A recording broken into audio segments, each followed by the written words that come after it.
आज मी सकाळी एकटीच वॉकला निघाले. अस्मी आणि तिचे बाबा अजून झोपले होते. पायात चप्पल घातली आणि शांतपणे बाहेर पडले. सकाळचा सोसायटी व्ह्यू खूप छान वाटत होता. थोडा वेळ अशीच शांत बसले आणि मग मला हे क्यूट पपीज दिसले. त्यांना बघूनच मूड फ्रेश झाला.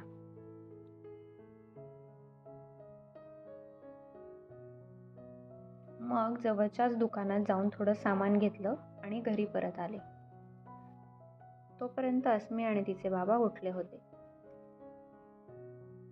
अस्मीला आज खीर खायची इच्छा होती, म्हणून तिच्यासाठी झटपट रवा खीर बनवली.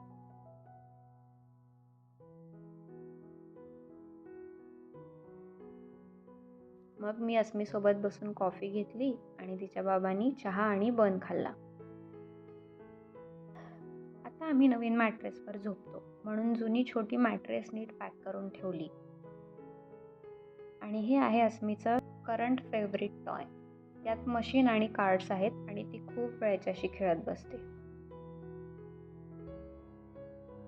मग मी आंघोळ करून फ्रेश झाले, घर झाडून घेतलं आणि किचनमध्ये आले. आज जेवणात होतं तिखट वरण, भात, लाल माठाची भाजी आणि ज्वारीची भाकरी. आमच्या लग्नाला 5 वर्ष झाली, पण अजूनही मला हवी तशी भाकरी जमते असं मला वाटत नाही. तुम्हीच सांगा, मला भाकरी जमते का?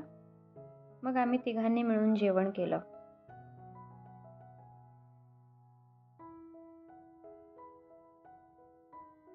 जेवणानंतर मी भांडी घासली, स्लॅब आवरून घेतला.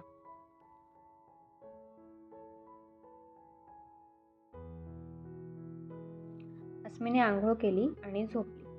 अस्मी झोपल्यावर दुपारी मी गूळ शेंगदाण्याचे लाडू बनवले. संध्याकाळी जेवणात थालीपीठ आणि दही होतं. जेवण झाल्यावर परत भांडी आणि स्लॅब क्लीन केला.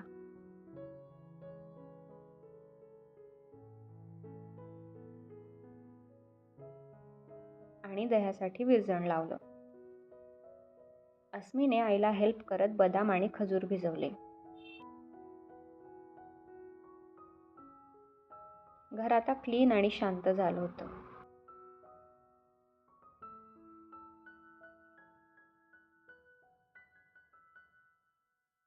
किचनची लाईट बंद केली आणि असाच संपला आजचा साधा पण छान दिवस.